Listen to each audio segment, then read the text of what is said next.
Brilliant, thank you, Jo. And the rest of the founding members are on the slide in the background. Unfortunately, for various reasons, some of them cannot be here, but they've been working very hard in the background to get everything off the ground. So talking a little bit about the UK more specifically, as we mentioned, we did launch back at Confex in February. We then regrouped, took all of the research feedback from what the women in the industry wanted to see what the network should be and how we can create a network for you. We wrote some wonderful plans, and then the world changed. So we tore up the plans, threw them out the window and thought, how are we going to move forward? So whilst we may have gone a little bit quiet, we've been working in the background to get to a stage where we can come out today and tell you what our plans are for the year.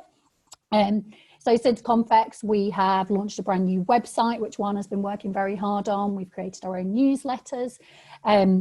We started a partnership with Exhibition News, where we run sessions about the key topics in the industry with Exhibition News to raise awareness of the issues that we're discussing. And we launched our training academy with Shinesmith, all of which we'll talk about in a little bit more detail. One of the key things was going to be around networking, and we absolutely feel that that will be one of the priorities within the group. However, networking over the next year may not be in live events as much as it had been in the past. There may be lots of digital touch points throughout the year and then 1 or 2 live meetups, but we won't be moving away from the model of networking being key to what we're doing. So going into 2020 to 2021, our focus is 4 areas: networking, mentoring, training and development, and raising awareness of the issues in the industry. And we're going to talk about each of those in a little bit more detail now.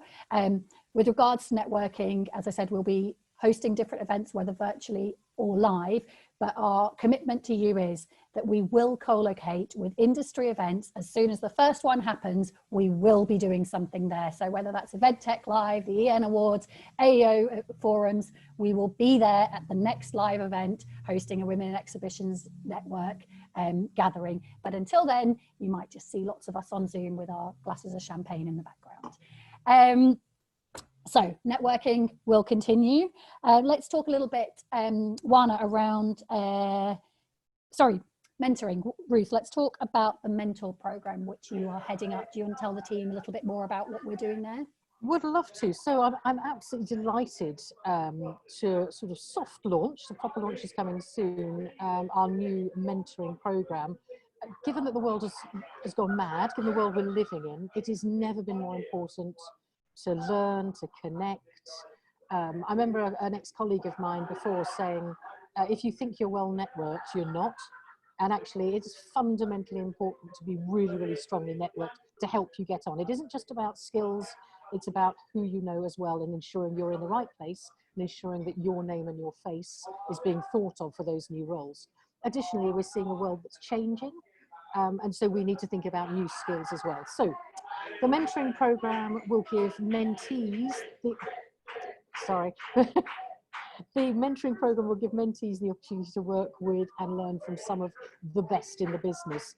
And we've got the likes so far, people like Alison Jackson, Simon Foster, Damien Angus, Laurie Hoinkes. So we've got some really, really class mentors.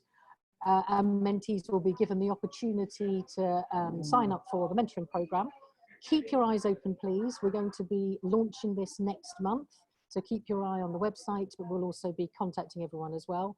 Please apply, please get on board. There's that lovely line, isn't there? Innovation is good, plagiarism is quicker. So, you know, it's great to learn it yourself, but if you can learn from some of the best in the business, this is a unique opportunity. So looking forward to seeing a number of you on that program starting launch next month. Thank you. Thank you. Sounds like you need to get back to a drinking game in the other room. I am. It's not a drinking game, obviously. It's a serious discussion about the events industry. So if you'll excuse me, I'll go back to my serious discussion. Nice to see you, ladies. Look forward to working with you. Take care. Thank you, Ruth. Great. Well, Ruth's going to be heading up that mentor program supported by Mina from the founding members. As we said, that's going to be launched in the month of November, I believe, 1st of November. So we'll get all of the information out there to the interested parties, but really hope that you will take up the opportunity of getting mentored by some of the great and the good of the industry. Moving on, as I mentioned, we launched the academy, our training academy, which was in partnership with Shinesmith. And so far we have run a Think Shop series which was entirely delivered for free for anyone interested in the network to learn and develop their personal skills. The next level will be the layered development program, and Claire from Shinesmith is going to tell us a little bit more about that. Hello everybody, good afternoon. Shinesmith are very proud to partner with Women in Exhibitions Network. As Soraya said, that we launched the Think Shop series, which were originally just a little bite-sized taster of what Shinesmith Academy is all about, and especially the last number 5 in the session, which was the managing stress, which I think now is very relevant. I think I'd just like to mention that if anybody has missed any of those series, I think Oana has the link, and we're more than happy to be able to put that out for people to enjoy or have another revisit to any of them. So I think we have a link, and then we can say we can get that out to you. So yeah, we can share the links after. Can we share that? That'd be really, really useful, because there's people are still asking about them. So they are there and they're valuable. And it is a little bit of a tip of an iceberg about what we do. We're about proactive personal development. We delve into limitations that your mind can place on you, your performance, the way you relate to your environment. And I think now more than ever before, this is even more important, especially for us as a network. If we can deliver this type of support to our members through our programs, even though we can't meet in person, it still means that the Women in Exhibitions Network is very proactive on helping wherever we do end up in the future. So it works across every genre, every country. So we're quite excited to be able to do that. Our next series, the Layered Development Program, builds a skill set that you can use to operate more effectively in your business and personal life. Awareness of your wiring, your belief system. Using this knowledge builds up a more resilient you, and it can take you towards your potential. And it will take you towards your potential by learning and using it. Learning to be adaptable improves your ability to manage and lead, leading to anticipation. Anticipation is the key to seeing and preempting problems before they happen. The ability to think differently about a solution or even a better way of solving them. And just to be clear, our academy doesn't just work in this industry, it works across public and private sectors. But we've particularly developed the programs designed to support the goals of Women in Exhibitions. For this program, before you want to join it, our team are more than happy to discuss, about them, about this series, what to expect. If you're thinking about enrolling, we're happy to have a conversation with you beforehand. Something, you read something, you think, is it for me? Is it not for me? I think it's very important for us to reach out to people that think that if they want to join and dive into deeper to what you will expect and what you'll learn along the way. And also throughout this whole series, we will be there in the background to support or any questions. It's not just a program from 9 till 11:30 and that's it. We're there to join you on that journey. I'd also like to mention later in today's session, we have Helen speaking from Eventwell, and it's key for us also to build awareness of mental health support. And I think alongside our academy now, it's a brilliant initiative to support and for us all to be involved with. Thank you. Over to you, Soraya. Thanks so much, Claire. I know I'm excited to join the Layered Development Programme when it comes up in very shortly. Fantastic. So moving back to the raising awareness element of our journey, Juan has been heading up the sessions with Exhibition News. Do you want to tell us a little bit more about what work you've been doing there and what's coming up next? Sure.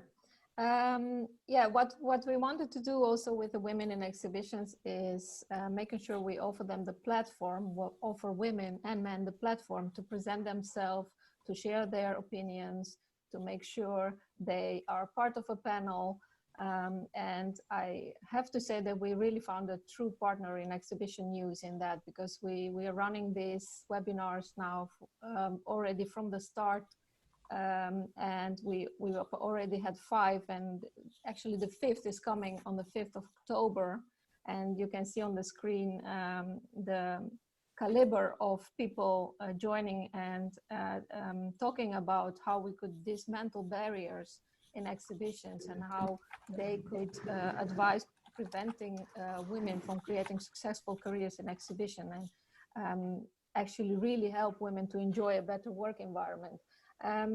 And this partnership with Exhibition News, I think they were one of the first partners really immediately helping us.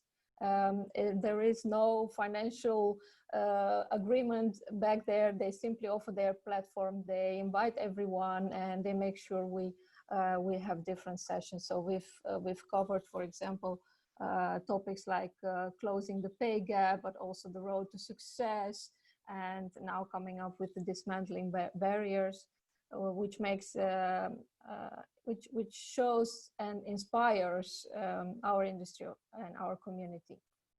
And yeah, I'm very proud with this. And what we also always try is to also involve the more junior people in our industry in the conversation and help them practically exercise panels and be part of something important like this community.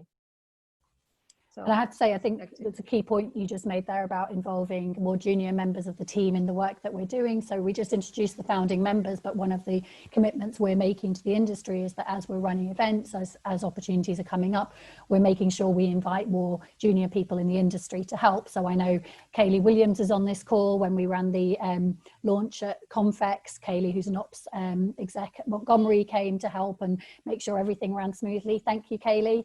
And I know that we've now got a young junior marketeer who's going to come in and help us to market the program. So we want to, wherever possible, bring in the next generations to help us to achieve what we're doing. And they'll be the faces sitting here talking in the future.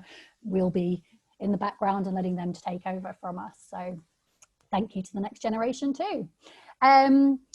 Right, well, what's next? So we've got lots of updates so far. I think one of the other things just to mention is around membership. Everything we've done so far has very much been about launching the network, getting things off the ground, building our community and demonstrating that there is a value to this network.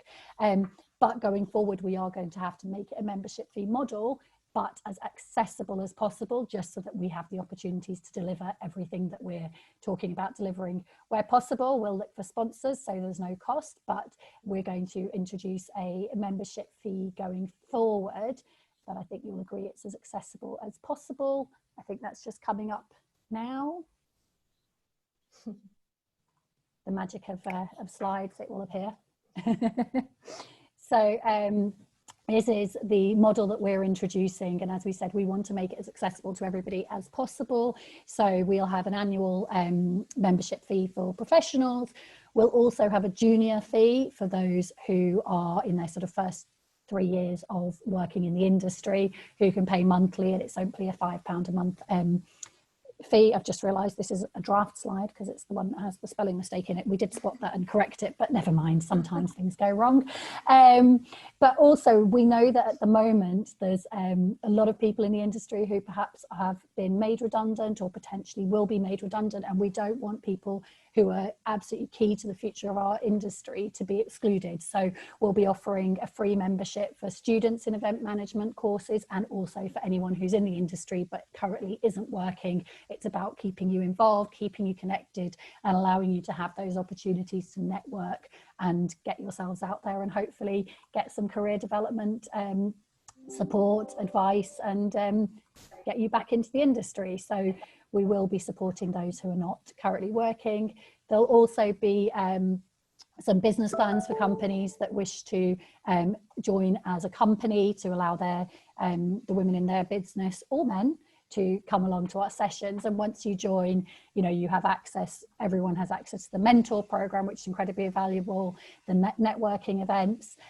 Individuals can all join the layered development course. On the business plans, there's a certain allocation of places to the layered development course, because otherwise we might be full from one company alone. But it's very much about keeping it as accessible as possible. And if you've got any questions at all about any of that, just let us know. Get in touch with me, Wana, any of the founding members, and we'll happily work through that with you. Is there anything you wanted to add to that, Wana? No, I think you're doing a brilliant job. Oh, thank you. See, this is women helping each other. Fantastic. Okay, I think B has some questions that she's had sent to her in advance of the session, plus I don't know if any others have come up in the sidebar today. But B, I believe you've got some questions for the founding members, and also if anybody else has questions about anything we've talked about so far, please do put your hand up, write in the comments and ask away. Great, thank you so much, Soraya. Yeah, as I said, please pop any questions in the chat. We'll be very happy to take them, but you will need to come on camera and ask them yourselves, but I'll invite you up to do that. I'll get started with a few of the ones that we had coming in beforehand. So I've got a question here that's asking about when our wonderful founding members think the first live event will take place. Anyone want to take that? Maybe Owana? Oh, careful you come off mute, Owana. How many times have we had to say that phrase this year? Sorry. There we go. I wish, oh, you guys, I wish I had the crystal ball to give you all the answers. If I look at my own clients here at MECC in the Netherlands, they all postpone their events after June 2021. So I don't want to give you the idea that the world will be better after June 2021. But this is something that I see in the market right now, at least here in the Netherlands. And we kind of keep that as after June, everything will be back to normal, but it's still such a long time. So I actually hope that in January, we will be welcoming the first events already. So yeah. Well, what I will say have is no idea actually when we will all start. What I will say is the first industry event that happens, we will do something at. So we've already had conversations with the EN Awards, with the AEO, with Event Tech Live. We just don't have any actual event to go to. But the first event that happens, there will be a Women in Exhibitions thing. Nick, do you have your hand Cheers up? to that. We have an event. What have you got? What's Ufi got? Our global congress. We're still going ahead with planning to have a meeting in Dubai and a meeting in Basel in the middle of November. Dubai and Basel. Okay. Nick, I will be there, really. I so look forward to be in Basel. And I mean, yes, from England, you don't have to quarantine coming back. From France and other places you do, but from England so far, it's straightforward. Great. Well, that is good to know. We shall have to have a look into that.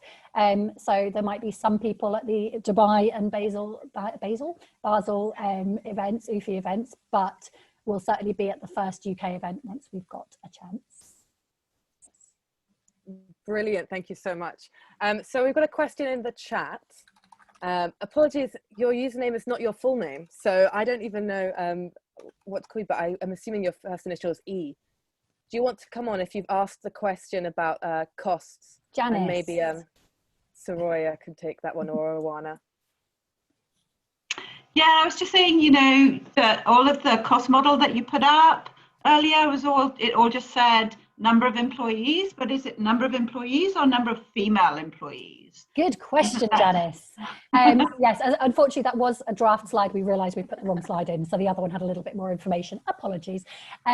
Yes, so it's going to be based on number of employees per company, not number of female employees. It's number of employees because, as we said, it isn't exclusive of men, but we obviously know there'll be fewer men coming, but we've based the pricing around size of business. And then within that, if you are a bigger business with 500 staff, you know, any of your staff can come to any of the events, or can be involved with any of the program. The only part that's limited is the places on the layered development program or future academy programs, where similar to the AEO, if you're an AEO member, you get X amount of places at the forums and X amount of places at the awards. So it's a similar model. There's a number of places on the academies per business size. Does that answer the question? Yeah, it does answer the question. It answers the question to a certain extent. I guess my follow-up question is that, you know, one of the reasons for having the exhibitions in the industry, kind of, you know, the whole group and what you're doing is to develop females in the industry. And we all know that one of the reasons that why we have to do that is because although there are a lot of females in the more junior roles in a company and not so many kind of like senior people, then I think it's kind of interesting in terms of any company that might have lots of junior females, would they be prepared to pay the money as opposed to, Sure. I don't know, that's kind of, that's kind of, That makes sense. Yeah. And I think with that, the idea is that we're trying to make it as accessible to everybody as possible. So everything else, networking events, etc., everybody can come to it. And the idea would be that, as a business, if you've got a business membership, you've got X amount of places on the academy program, but you can always buy additional places, which would be at a reduced rate from the normal price. So it still makes it accessible to send more people. It's just that has an actual delivery cost against it, whereas the other parts we hoped. We're also talking about hopefully getting some sponsorship to make some of the future courses free. So this is very much about doing everything we can to keep it as accessible as possible. But it's a fair point, of course. Brilliant. Thank you so much, and thank you for your question. I've got another question here that's asking a little bit on the topic of the kind of future aims of the Women in Exhibitions Network. Mina, I think it's probably a good question for you, if you don't mind. Is Women in Exhibitions looking at wider issues around diversity, not just women? Yes, yeah, sure, absolutely. That's the whole point, actually, because we want to make it as Soraya said, as diverse as possible. So we are actually going to be looking at diversity as a whole, so not only just women, but women who come from different ethnic backgrounds, for example, disabilities, LGBT, for example, because that's what I do a lot about. So that's, I'm very passionate to introduce that into the exhibition side as well. So yes, absolutely, we're not only going to concentrate just on women and women alone in terms of like cisgender. It will be absolutely across the whole board of diversity. Yeah, I think that's fair. I think this is a network about women in the industry, but greater diversity underpins everything we do at the moment, and I think it's important that that message is underlying, even though it might not be specifically about the other diverse groups. Diversity is an underlying channel that we'll always be addressing in what we do. Great. Brilliant. Any more, B? Yes, I've got a couple more that we've had sent in before. A reminder, if you've got a question, just pop it in the chat for any of our founding members. I've got a question about mentorship. And we all know that we've just lost Ruth, I'm afraid, to her lunch. Mina's Mina's running mentoring as well, so hopefully she can. I'm coming back to you then. Wonderful. So I've got a question here about the mentorship, and is every member guaranteed a mentor? No, so what it's going to be, everyone's going to apply to be to become a mentee. And we'll obviously select the mentors. So when you apply to be a mentee, you'll be asked for some specific questions about your goals, your aspirations, what you want to achieve, the type of mentor that you're looking for. And then we will then, if we have an appropriate place or appropriate mentor to match you with, we'll match you with that person. And then the whole program is 12 months. And the aim is that you'll actually have 2 mentors. So you'll have one mentor for the first 6 months, and then a different mentor, if you wish, for the second half of your mentorship program.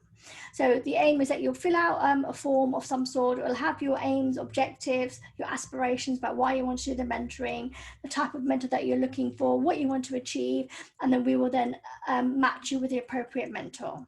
If we don't have a mentor available, then of course we will let you know, and then there might be an opportunity to come on the second round, which will be the following year. Okay, brilliant. Thank you so much, Mina. Great. Well, it all sounds like a really exciting program to be a part of.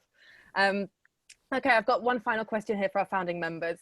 On the membership fees, will the membership fee be reduced if there are no physical events this year or in the near future? Soraya, maybe? Yep, I'll take that one. Well, you'll be glad to know that we put the membership fees in place when we knew there may not be physical events. So the program, the fees have definitely been based around us having many digital touch points for the time being. When we can, we'll have physical events, but we factored that in when we put the pricing together. We said we'll definitely do a Christmas drink physically or in or online if we have to so that we can all have a proper get together then. Cheers to that. Yes, we must cheers to that one. Thank you, Bea. Fantastic. Thank you, Bea. So that was your last question. Are there any other questions out there? Oh, might be some in the Oh, yes, we've got one more from Kerry K. Do you want to come off mute, Kerry, and ask your question? Oh, yes, thank you. Wasn't expecting. Hi, Kerry.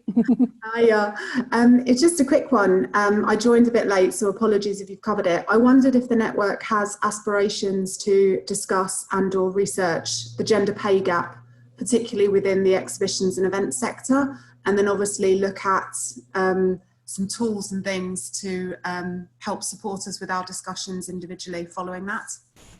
I think that's a great one for Wana to pick up, because one of the EN sessions was actually specifically around the gender pay gap. So did you want to pick that one up, Wana? Yes, we have actually no plans to research that, but I do think that this is a very, very interesting subject to research in our industry. However, what we've done with the exhibition news, we had a session on closing the pay gap, and we had some guests, namely from the HR representing our industry and other industries, and we discussed the topic, and it is an issue. It's really an issue in our industry, and yeah, I think it would be a good thing to research at one point. Yeah, so it's a good thing. Thank you. If you want to help Kerry with that, then please join us. We're actually potentially talking about having some kind of research partnership with somebody that we can then carry out surveys and questionnaires like that when they come up. So that's on our to-do list that we haven't got to yet. Thank you. Great. I think that's all of the questions from the floor for now. So thank you very much for posing them. And if we've missed any, if we've got time at the end, we can come back to them, or we'll answer them and send them in a follow-up email. I did notice that one of our founding members slipped in a little bit late, and I thought it'd be nice to introduce her. So sorry to put you on the spot, Alison, but Alison Jackson, welcome. Did you want to say one line about why you're involved in Women in Exhibitions? Sorry, here's my... Who's that in the background? Talking about diversity, here's John Lacey. Hi, John. Well, I think the main reason is over the years, I think I've tried to get this sort of stuff going myself, and I've shared these thoughts with Oana and frankly given up. And I think what Oana has done and you, Soraya, is you've got great energy, and I think the time is right to do this now. And you know, I've got a daughter, and so I don't want her to go into a world where she doesn't have the same opportunities that I've had. I've been very lucky, you know, in my career, and events are a fabulous industry to work in. I have to confess, I've just been at the same lunch as Ruth Carter and was slightly late getting back to the office. So, so I don't know what Ruth's excuse was for going, but my excuse was that I kind of was stuck in traffic. But I think it's a fabulous initiative, and I commend every woman in the whole of the events industry to join it. And I think hats off to Oana for getting it started, because I've been to many an UFI conference and come home and been really pissed off, but then gone back to work and not done anything about it. And Oana has to be commended, because she actually had the gumption to actually do something about it. So I'll wholly support it. Thank you, Alison, and cheers to Oana over there. Thank you. So kind of you to say that. Thank you. Brilliant. Great. Thank you, Alison. So I know that we mentioned we have worked with a number of partners since we started. Sometimes there's people who can do things better than us, so why try to do it ourselves? So our partnership with Shine Smith Academy for the training, our partnership with EN for raising awareness. Likewise, today we are partnering with Eventwell, and I'd like to introduce Helen Moon, who is the founder of Eventwell, who are very much focused on helping people to find time for self-care and addressing mental health issues and well-being within the industry. So welcome, Helen. Thank you for joining us today. Welcome. Thank you for having me. Pleasure to be here. So initially, I think Helen's just going to say a few words, introduce herself and what the network, what Eventwell is all about, but we also have some time for questions. I think that the whole piece on well-being right now is incredibly important with everything that's going on. I'm pretty sure that every single one of us had a moment this week with another announcement that felt like another slap in the face. There's lots of people who've already been made redundant and potentially more coming. So this topic is has never been more relevant. I think, you know, we're all used to stress, but this is a different level. Over to you, Helen. Yeah, I mean, completely different level. You hit the nail on the head there. I mean, even from the very start of lockdown kind of event, well, had lobbied the government back in March in terms of our concerns of the mental health and the well-being of the events industry, and the impact that what's happened this year is going to have on our industry, an industry that was already seeing 1 in 3 event professionals struggling every year with their mental health and well-being. So it's, you know, we're here to help and support with that. We've made an awful lot of changes to our organisation, our social enterprise this year, to ensure that we have quite specific support that will help anybody who's in need. And we're making sure that we've got that available for people, which we'll have a chat about and I'll go into more detail. But basically, Eventwell, we're a social enterprise. We're the trailblazer for mental health and wellbeing in the events industry, is what I'd say. So our mission is that we're the mental health and wellbeing voice of the events industry. And that also doesn't just include events, it includes creative communications, experiential marketing, exhibitions, travel and leisure, hospitality. We're all intrinsically linked. We're all close family, cousins. We all work very closely with one another as sort of like segments of the wider event industry, if that makes sense, and the wider industry and creative industry. As a social enterprise, what we mainly do is we organise, we have membership. So we have a membership tier and structure. We have professional members and we have business members. And what we do is we support those members in terms of proactive approaches to mental health and wellbeing. So we're about positive action, workplace wellbeing, proactive workplace wellbeing solutions, support in the workplace. And then we have training partners that we work with in terms of mental health first aid as well. So that kind of part of our social enterprise, I think, so our events and our membership kind of funds the outreach that we do. And our outreach comes in 2 forms, and that's via education. So this month is actually Event Wellbeing Month. You might have seen a few events happening during September. We've had a lot of stuff going on, and that basically is free education that we push out to the events industry, and it just gives people tips on anything related to self-care, personal development, motivation, how to thrive rather than survive, all kind of tips and advice that event professionals can incorporate to take better care of themselves, really, and build their resilience. And then the part of our outreach is our support, and this is what I mentioned. So we have an info line. We're at the moment recruiting a team of volunteers to support that info line, because what we need to have is quite specific for the stuff that Eventwell does. We're event professionals for event professionals. So every element of our support means if somebody calls the info line, there's an event professional on the end of the phone, and those event professionals are trained in mental health first aid and mental health and wellbeing. So if somebody is struggling and they want to talk to somebody, you're not going to talk to somebody who's specialised in mental health and wellbeing and can offer you that very specialised and quite niche support that a mental health first aider who's trained in that can do. But what they also have is an acute awareness of how our industry works. The creative circles, creative well-being, how challenging that can be in itself. So we train our guys up in regards to that, because that's quite specific to what Eventwell does and the support that we offer. And then we've also got Eventwell Pledge, which is our peer-to-peer support scheme. So a few of you may have heard of Luke Iwanuka from the Shaper Group and the Ops Nest. So we work in partnership with the Shaper Group in terms of Eventwell Pledge. And it's peer support.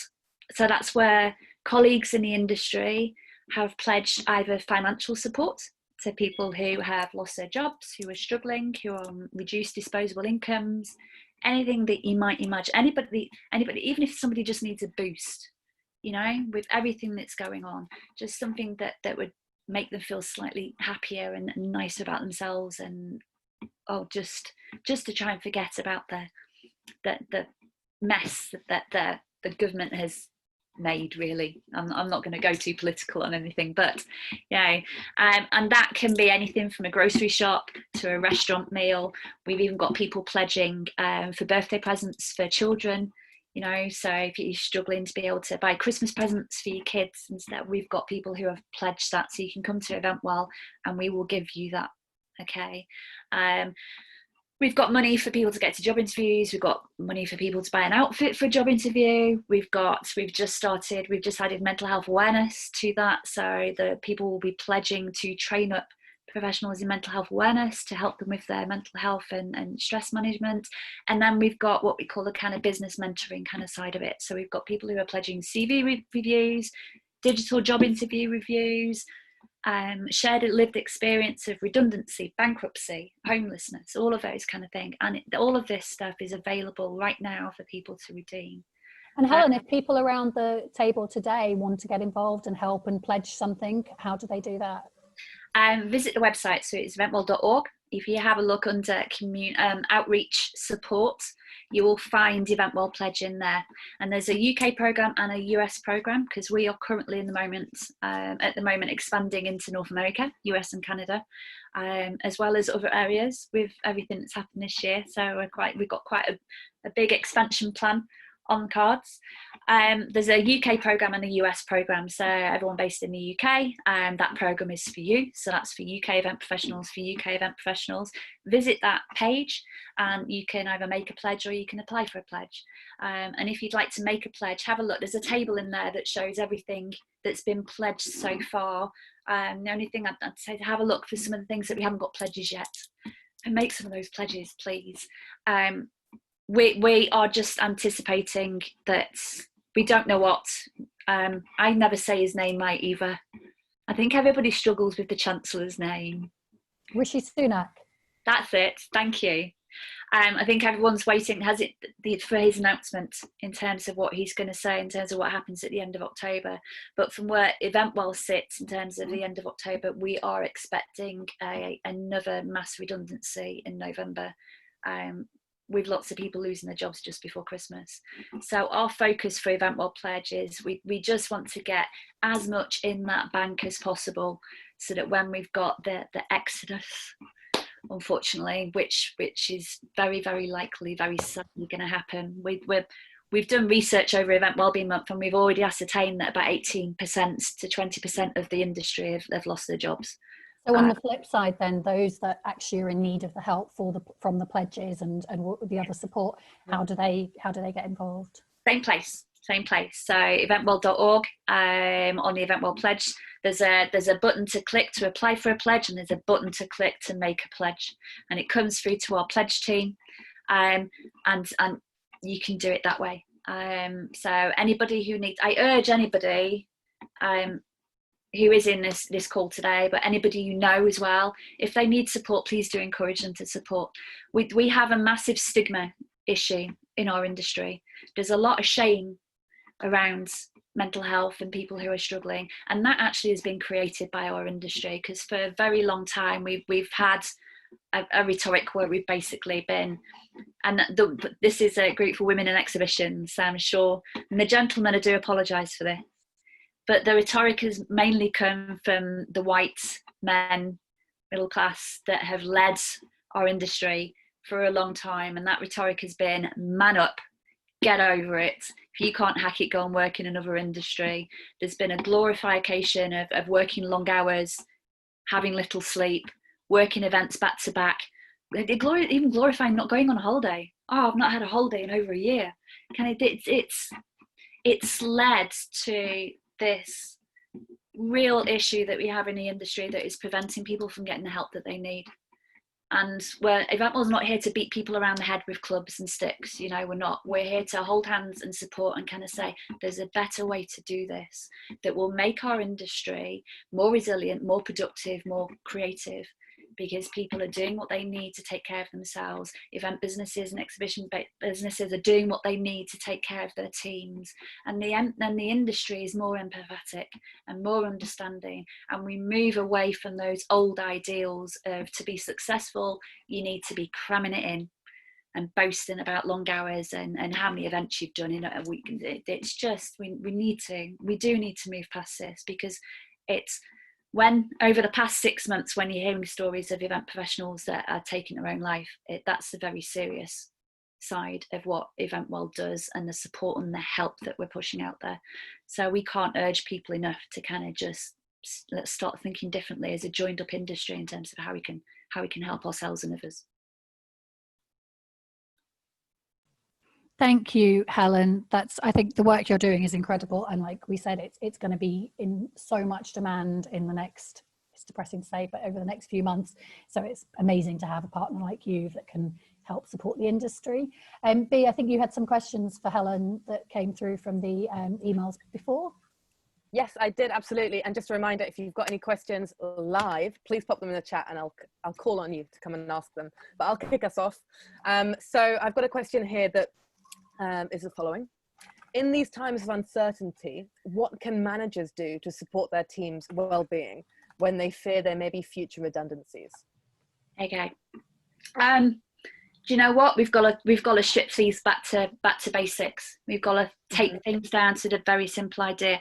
Mental health and well-being is very personal. It's very individual to different people.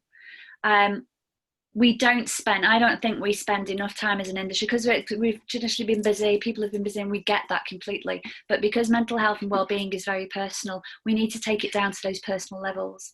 So if you want to see a difference in your team, working together as a team, a happy and motivated team means that every single member of that team is happy and motivated, feels valued, feels understood, feels confident in their role.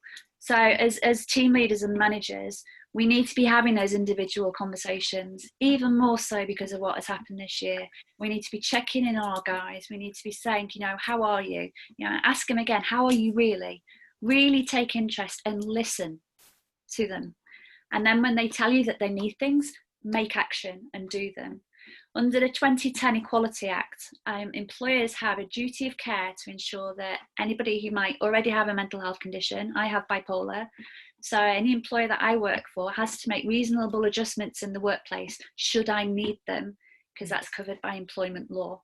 The well-being of staff has been of your teams and your employees has been in health and safety executive law since the 70s. None of this stuff is new. It's been around for years. It's almost like we've conveniently forgotten about it or pretended ignored it's there.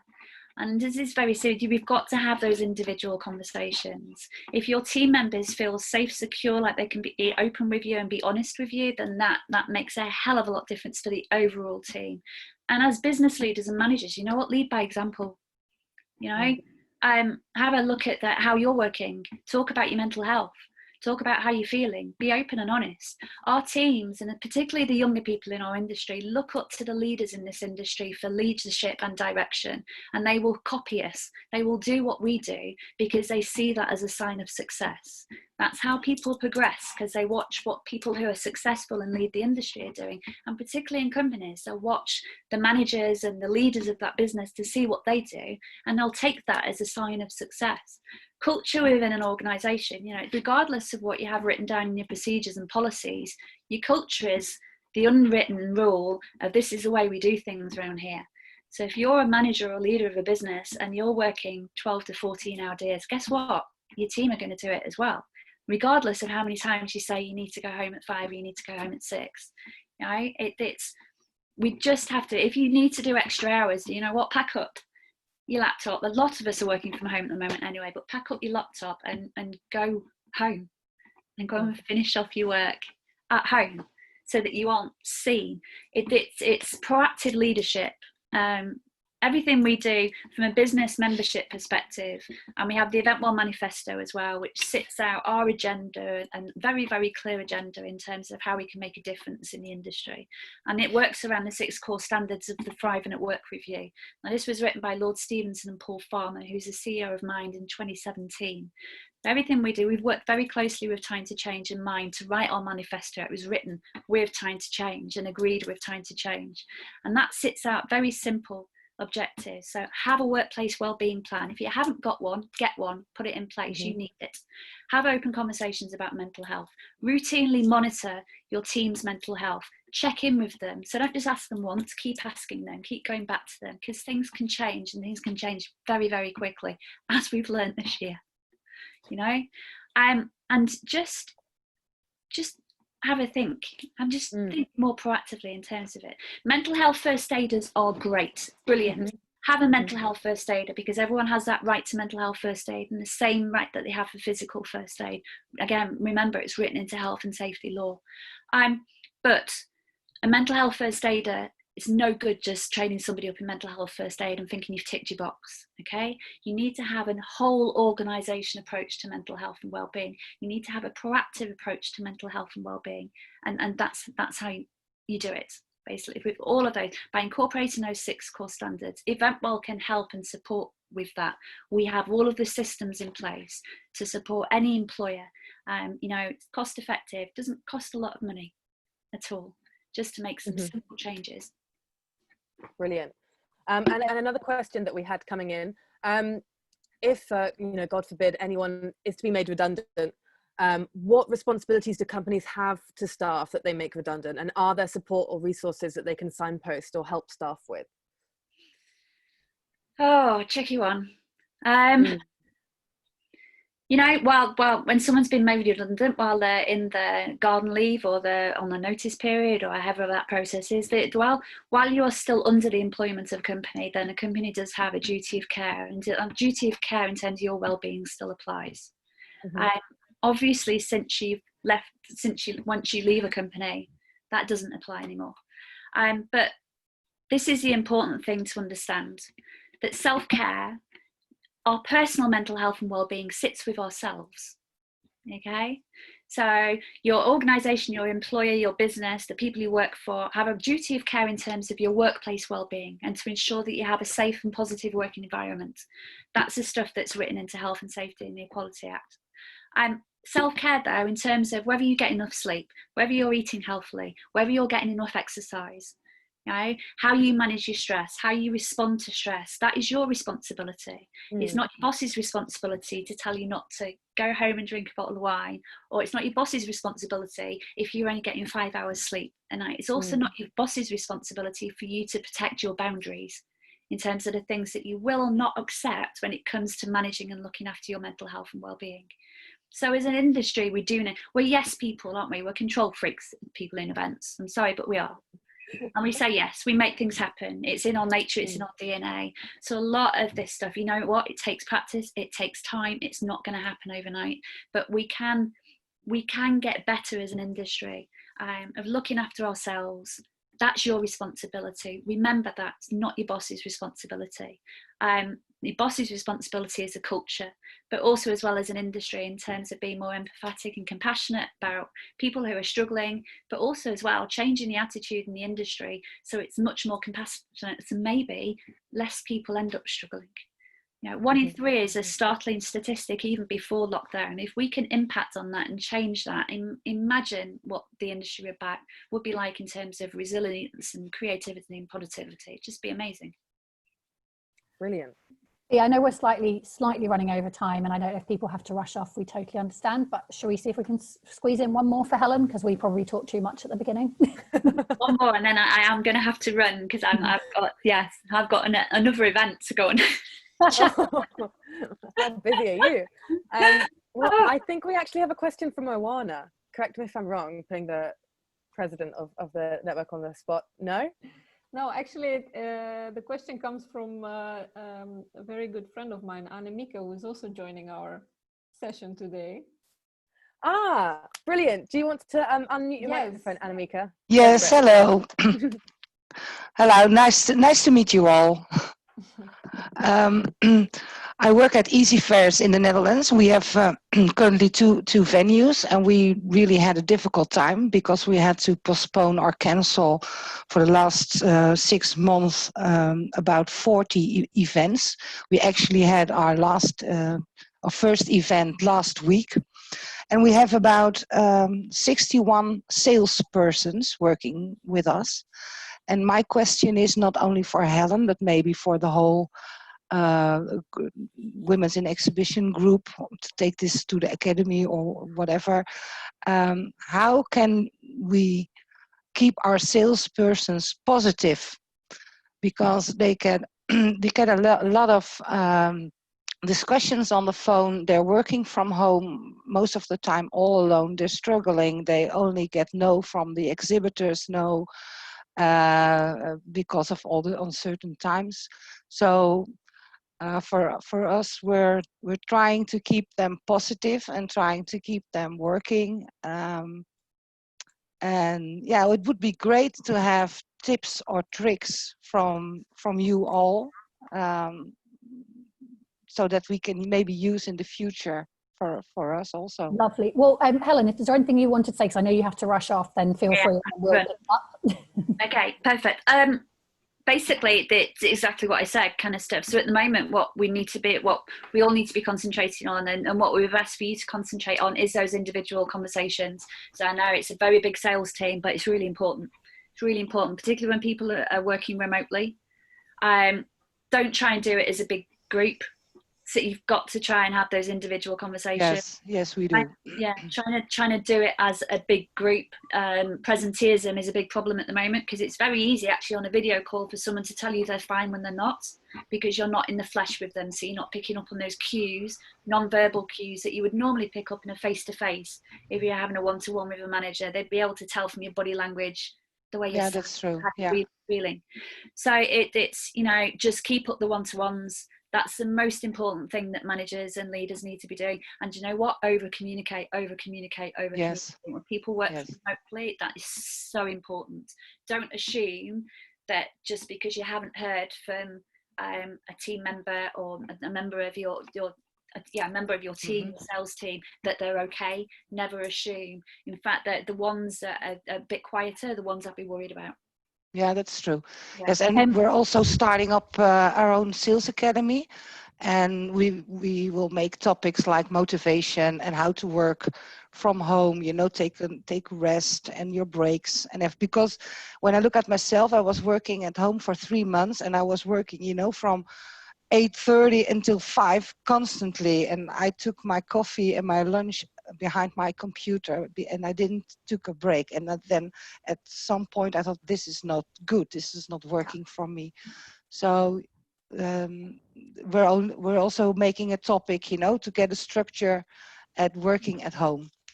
Yeah. So, thank you, Annemieke. I'm conscious that Claire does want to add to your question, to your answer, but just before, I know Helen needs to go, so let's just say okay, no problem. You to Helen, thank you for all of your help and input today. You're amazing, and we can only, you're an angel. Thank you. Thank you so much, Thank Helen. you. Bye-bye. Bye. Bye. Claire, I know you wanted to join to add to the answer to the question. I do. B, can we put George on? George, are you live? Could you add George is there. George only needs to unmute himself. I am alive. Thankfully, Claire. Yes, hello. Yeah. What would you like me to say, Claire? It's about the sales, and when we do our lead development program, Annemieke has just been talking about the difficulty in keeping that positivity going in your teams at work. It is very, very, it's stressful at the moment. There's lots of bad messages coming, not bad messages, but you're talking to people who are trying to save not just the events, but just trying to save their businesses, especially in the UK. And you're trying to get them to exhibit or try and attend virtual platforms. And the sales teams are hearing this negative messaging all day. And you know what it's like, you talk to people and there's nice conversations, but you're constantly hearing this negativity throughout the day, and that's quite hard to address and to be buoyant and bounce back.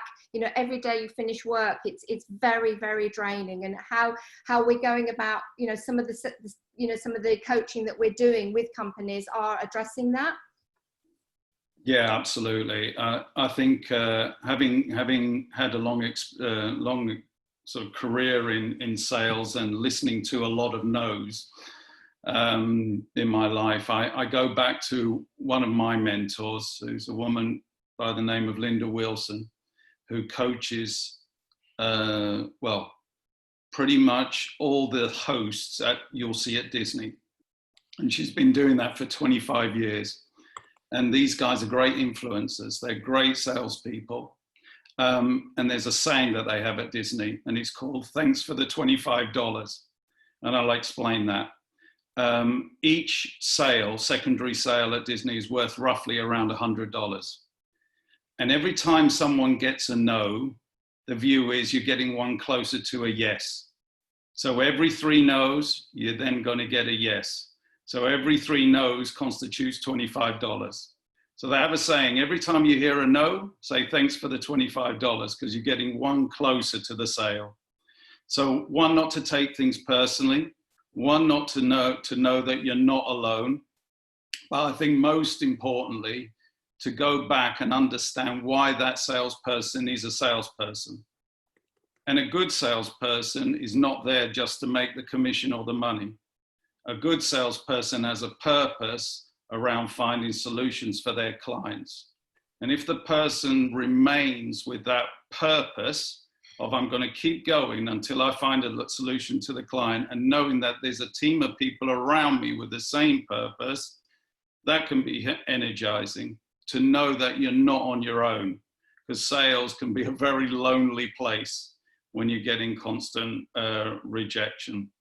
The other thing I would say from a manager's point of view, a leader's point of view, it's very easy to try and motivate a group of people with a singular message.